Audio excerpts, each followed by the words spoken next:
தயாரிப்பாளர் ஒரு நாள் வரவே மாட்டார். உடனுடன் அந்த படத்துக்கு எல்லா வேலையும் எல்லாத்தையும் நடத்துவோம். அகம்புறன்னு ஒரு படம் எடுத்தேன், அதே போல் எல்லாத்தையும் நடத்தணும். அதுக்கப்புறம் காசே தான் கிடையாது. அந்த ப்ரொடியூசர் வரவே மாட்டார். படத்தை பண்ணி கையில் கொடுத்து அந்த படத்தை ரிலீஸ் வரைக்கும் நிற்போம். என் கூட நடித்த எல்லா நடிகருமே என்னோட அப்படியே ஃப்ரெண்டாக இருப்பாங்க. இப்போ இந்த படத்துக்கு படம் 4 வருஷமாக போராட்டமாக தூங்கும் போதெல்லாம் அந்த படம் தான் வருது.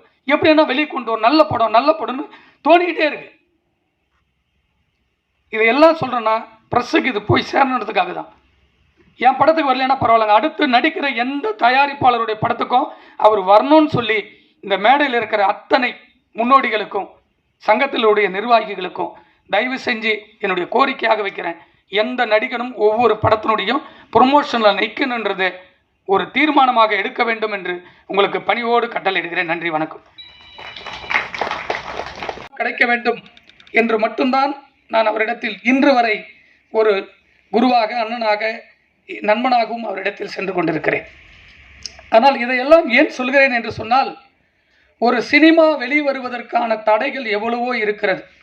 இந்த 20-21 ஆண்டுகளை கடந்த பிறகு நிறைய படங்களை பார்க்க ஆரம்பித்தேன். இயக்குனர் சங்கத்தில் 10 ஆண்டுகளுக்கு மேல் அப்படியே பதவியில் அப்படியே செல்ல செல்ல செல்ல என்னுடைய அனுபவத்தை கற்றுக்கொண்டேன். அந்த அனுபவம் எப்படி வந்தது என்று சொன்னால், நான் சினிமாவை நேசித்து என்னுடைய கிராமத்தில் இருந்து நான் வந்தது அண்ணன் செல்வமணி அவர்களை சந்திக்க வேண்டும் என்பதுதான் எனக்கு கனவாக வந்தேன். 93 அவரை சந்திப்பதற்காக நான் வந்தேன். சந்திக்க முடிக்கவில்லை. திரும்ப +2 முடிச்சுட்டு அவரை சந்திக்க வேண்டும் என்ற ஆவலோடு அவரை தொடர்பு கொள்வதற்கு எனக்கு வழி தெரியவில்லை. ஆனால் அவரிடத்தில் இருந்த கேமராமேன்